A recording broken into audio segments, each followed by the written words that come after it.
Welcome back, everybody. It's Black Sports. As you know, I'm your host, Jay, also known Coach Jay. And damn it, you know I bring the best talent to my platform. And today I got a phenomenal DB on my page. Please, sir, introduce yourself.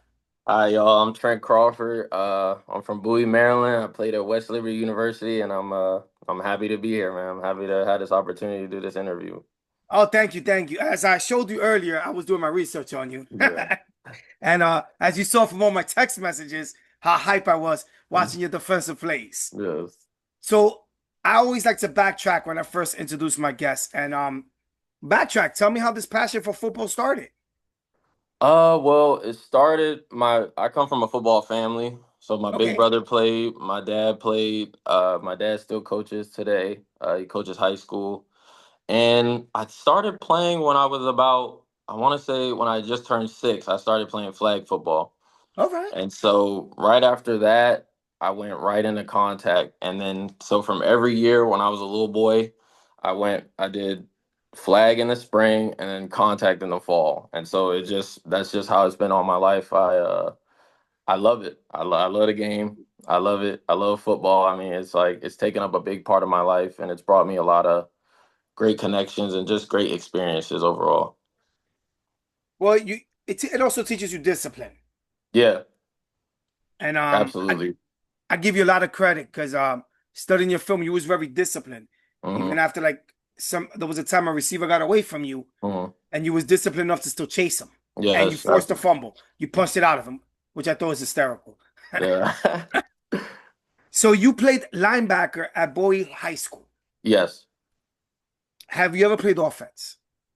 No, no, Okay. no. So you play linebacker, and then you was getting. Say you play outside linebacker. Yeah. You always been a big hitter. You always been comfortable in the box. Yes, absolutely. I love it. Physicality. I love it.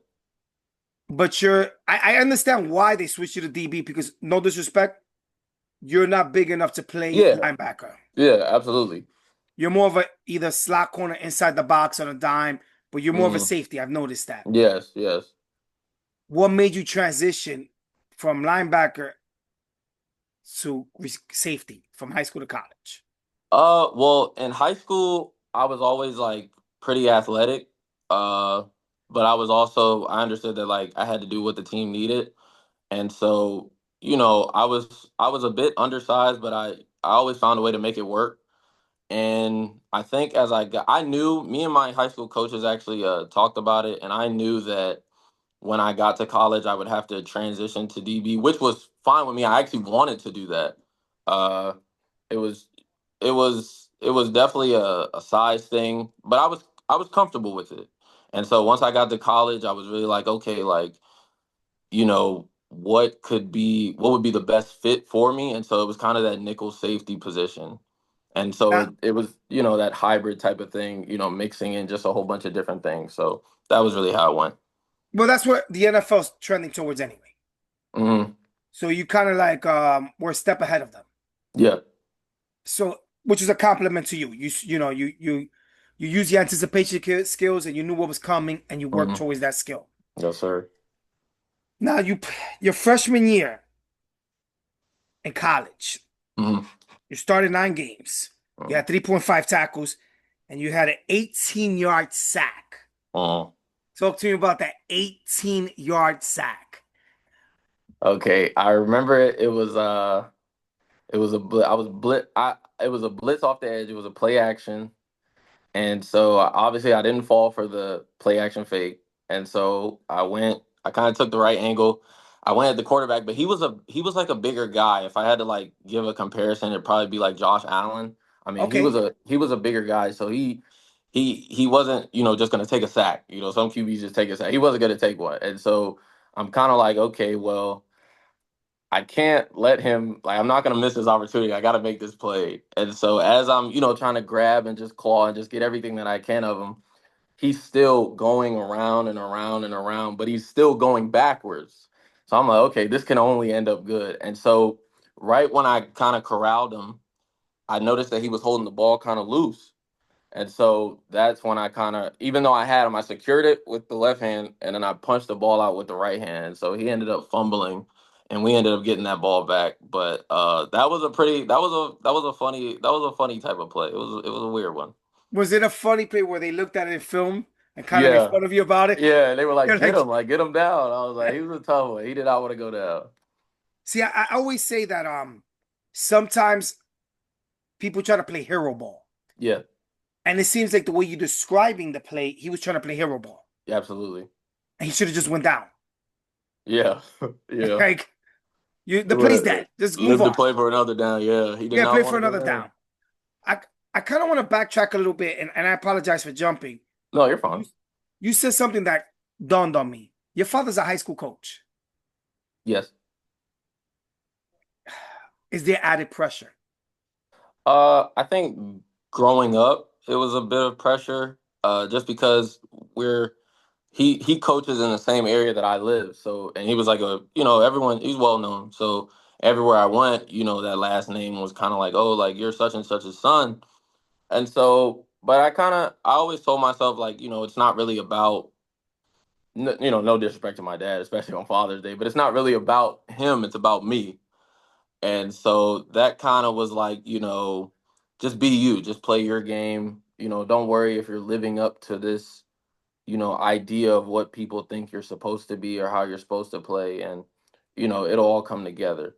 But definitely was a thought for sure. Definitely was something that's like, okay, like your dad's a coach, you don't want to be out here not knowing what you're doing. So, that definitely came across my mind.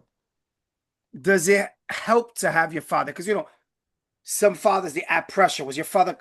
Did he add added pressure, or was he Uh, like just just play your game, everything will come? it was a mix. He wasn't like it wasn't really pressure, but it was more so like, hey, like, you've grown up around football, like you should know what to do. Like you better know what to do. It was that type of thing. But it wasn't like if I had a bad game or anything, like it was gonna be a bad night at the house, and nothing like that. Oh, But good. it definitely was, he definitely didn't want it. I think every father has that subtle, like, I want my son to, succeed. I want him to do good. So I think it definitely was, it was there, but it wasn't like, it wasn't tough pressure. It wasn't tough like that. Gotcha. So. We grew up in an era where we're both people of color, Hmm. but we grew up in an era where fathers, the stereotype is the father's not there. Yeah. You're blessed Hmm. in more ways than you know because your father was there and he helped you. Yes, sir. Now, shout out to your pops. Yeah. Did he help you with the film study? Yeah, we went over that, but a lot of times, I'm not gonna lie, a lot of times I like to do those things by myself. Okay, Just so I can kind of just hone in on it and just lock in on it. But he definitely, I mean, even like growing up, just being around him or like coming to the games and being on the sideline, just learning different things, taking different gems, it definitely played a big part in how much I understood as I got older. It was kind of like I wasn't playing catch up. I was kind of like on par, if not ahead of the game, as gotcha. far as IQ wise.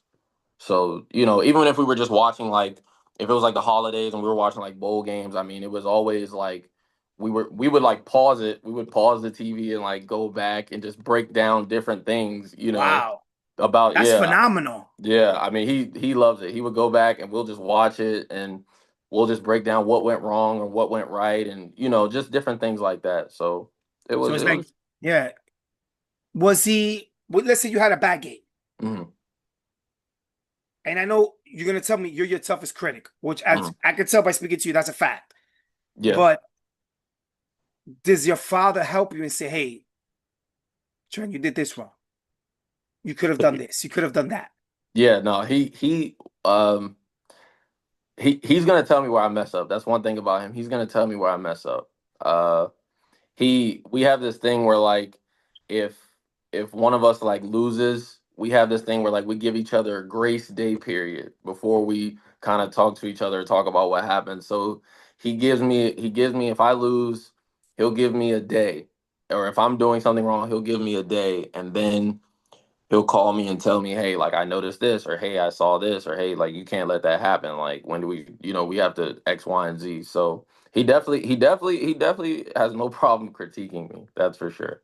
That's awesome. That's awesome. That's actually a benefit for you. Hmm. When you decided to go to college and the college you chose, Hmm. how was that process like?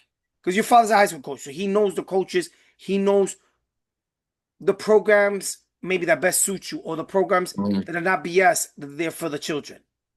Hmm. How much of a plus was that to Uh, have that on your side? Actually, it was pretty good. My dad, as far as like camps and just how to talk to coaches or what things kind of stand out to coaches, he definitely was able to let me know like, hey, this person's just talking, or hey, this person is like interested. But the funny thing is, you know, all that being said, I actually was a walk on. I was a walk on in college, so I had no scholarship offers coming out of high school. I felt as though I was good enough. Uh, a lot of other people felt like that, but it wasn't really, this is what I wanted to do, so I wasn't gonna quit on it, or I wasn't gonna give up on it. It was just the situation that it was. And so I ended up walking on to the school that I went to actually. Was it damaging to your ego to walk on? Uh no. Really just it was motivation. I mean, it was that was a tough period for me, my senior year in high school, because I felt like and it wasn't just me, it was my teammates too. We had all felt like we had put in the work. We had did the extra hours. We had done everything that we were supposed to do, and we felt like we had deserved those opportunities. And so when I didn't get it, I mean, and I'm, with social media nowadays, I mean, you're scrolling and you're looking and everyone's, posting their stuff and doing their thing, National Signing Day, and you don't get to do those things.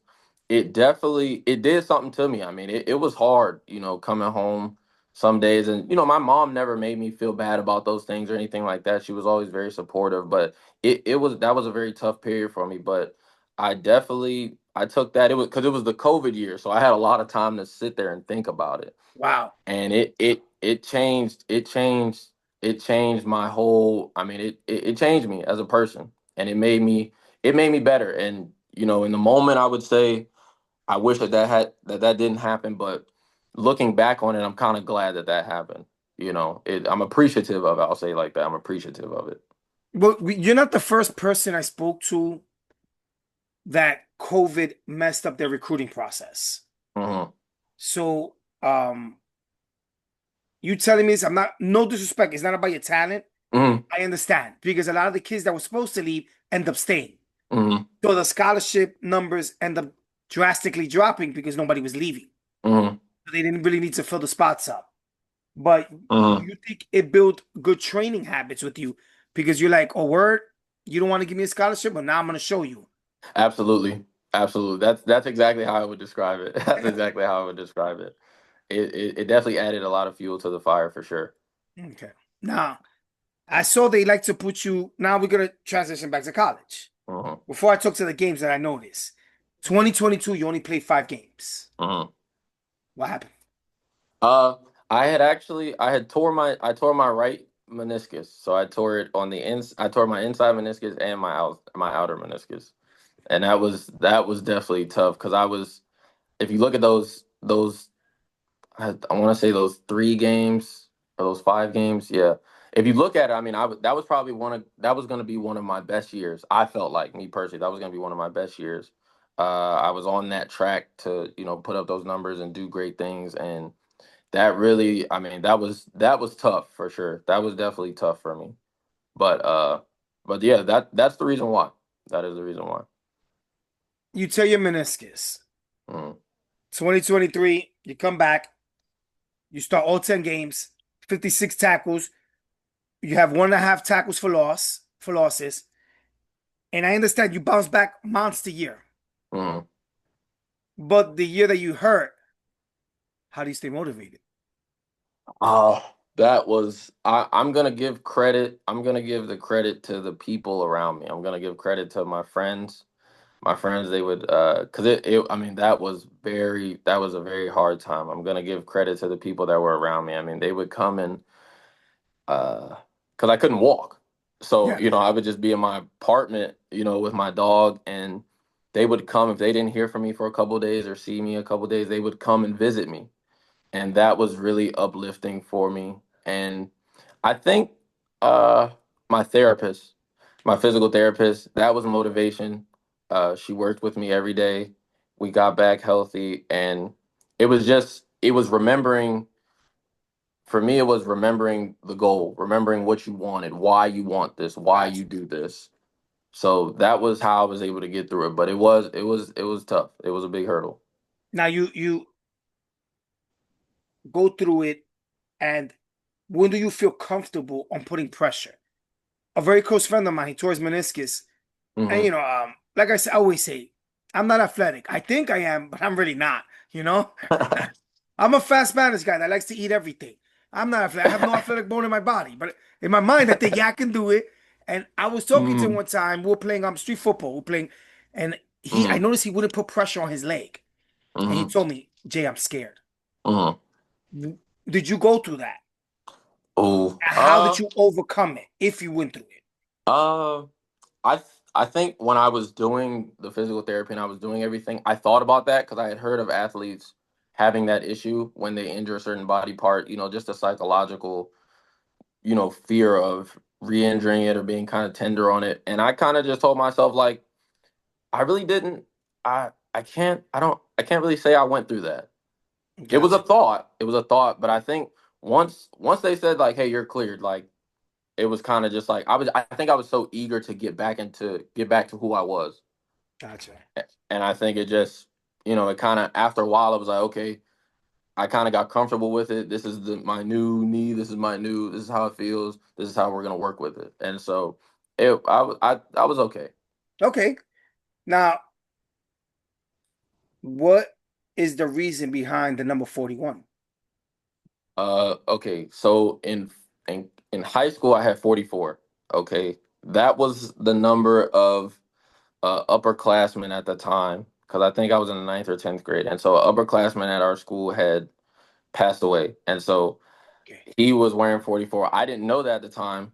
And so I ended up getting the number 44. And so it meant a lot to my mom because she went to Syracuse. So Ernie Davis, all Okay. those guys. So That's right. she That's right. really, Ernie Davis do wear that. You're right. yeah.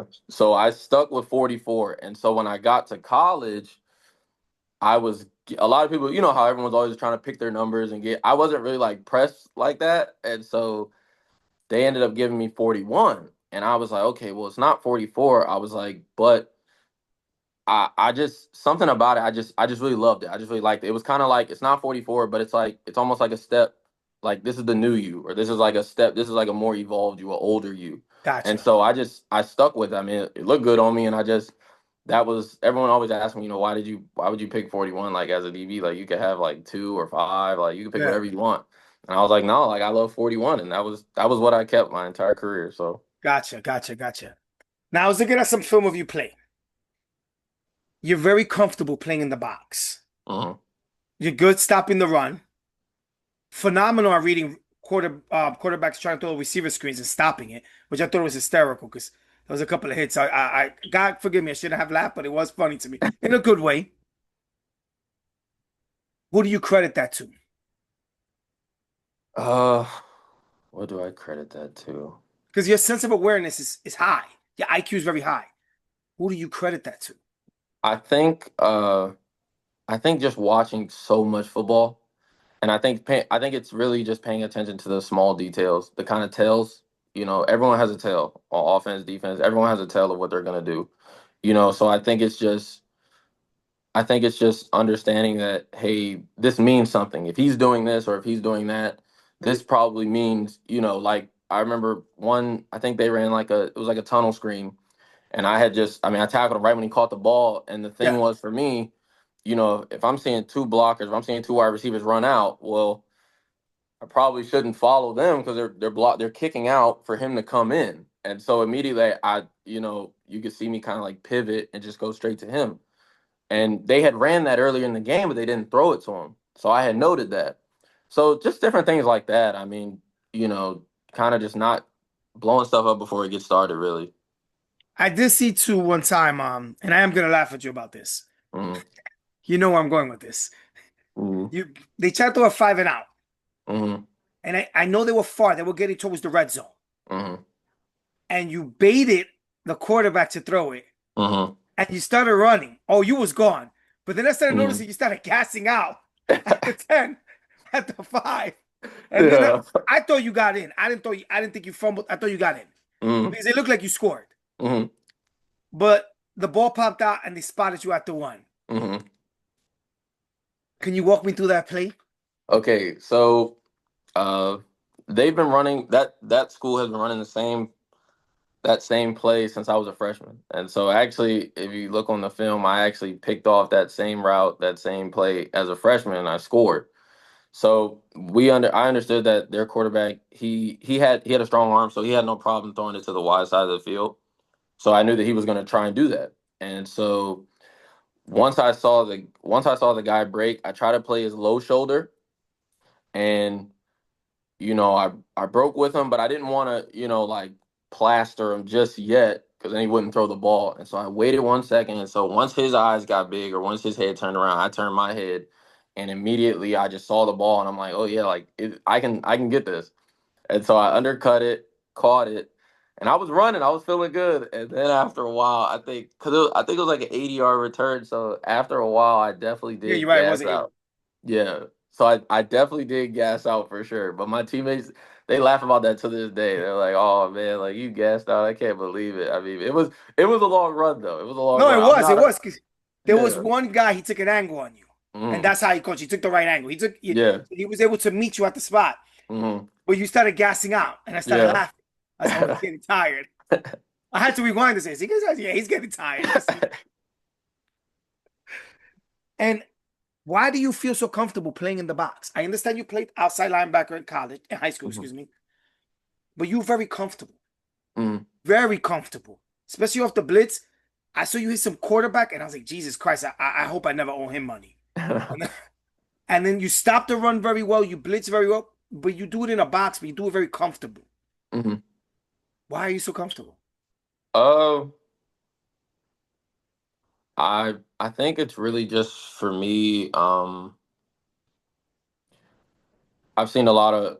I think coming from coming from where I come from, in our area, I've seen a lot of people run the ball. I know what it looks like to run the ball. I know what it looks like to, have to, I know what it's like to have to get off blocks, to have to, be physical. And so I always prided myself on being a DB. I mean, everyone knows, the stereotype that DBs can't tackle, or DBs just want to, Yeah. get interceptions or pass breakups. And so I wanted to break that stigma. And so I looked at, safeties like Derwin James, or, Isaiah Simmons. I look at guys, I like physical guys. And so, uh, after doing it for such a long time, I just kind of really learned how to pay attention to what is what. And the physical part really makes it easier because I like being physical. So it didn't really, there was no like issue in regards to, actually stepping in the box and, getting in there. So I think that's really where I got comfortable with it. And I'm confident in my ability to tackle. I'm confident, in my ability to be in there with those bigger guys, with, all these different things going on. I'm confident in my ability. So, All right. Now, I'm gonna ask you a question. mm. What's your favorite NFL team? My favorite NFL team, the Packers. It You makes from no, Maryland. I know, it makes no sense because I'm from My Maryland. favorite team is the Commanders, and I'm from Jersey. Okay. I've been a Redskins fan since '90. hmm So I'm gonna do something for you. Okay. I'm gonna give you a time machine. Okay. I'm gonna give you a blank check. I already got your middle linebacker and your defensive line set up. Okay. I want you to pick a defensive back for me, Okay. past or present, from corner one, corner two, two safeties, and a slot corner. Okay.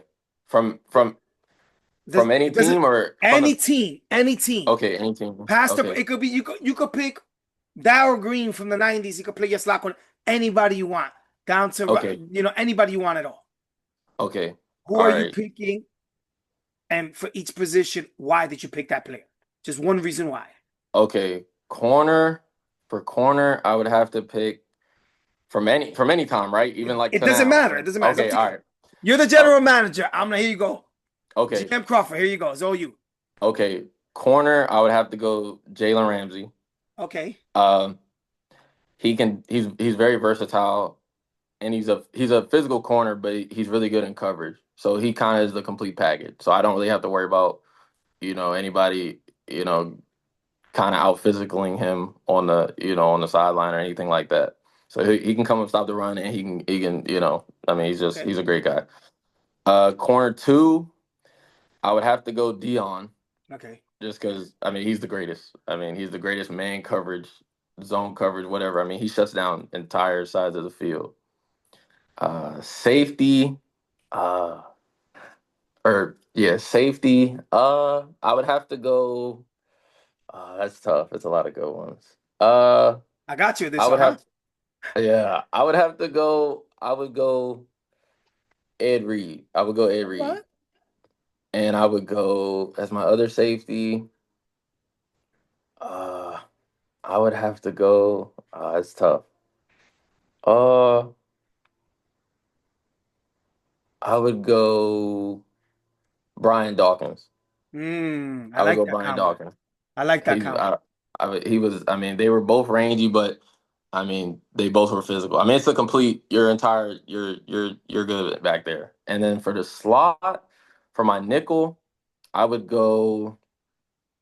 Mm, for my nickel, I would probably go Marlon Humphrey I like that one. of the Ravens. I would probably go Marlon I like Humphrey. that one. That's a good one. You Yeah, got me with that one. I didn't expect that one. I thought he was gonna hit me off with I would go something Marlon. else. All right, man. Mm, Listen, I would I go. want to thank you for your time. I had a Of lot of course. fun. Definitely gonna bring you back. We'll talk behind the scenes. All Excuse right. me. Thank you for everything. I really appreciate your time, man. Of Thank you. course. Thank you for having me.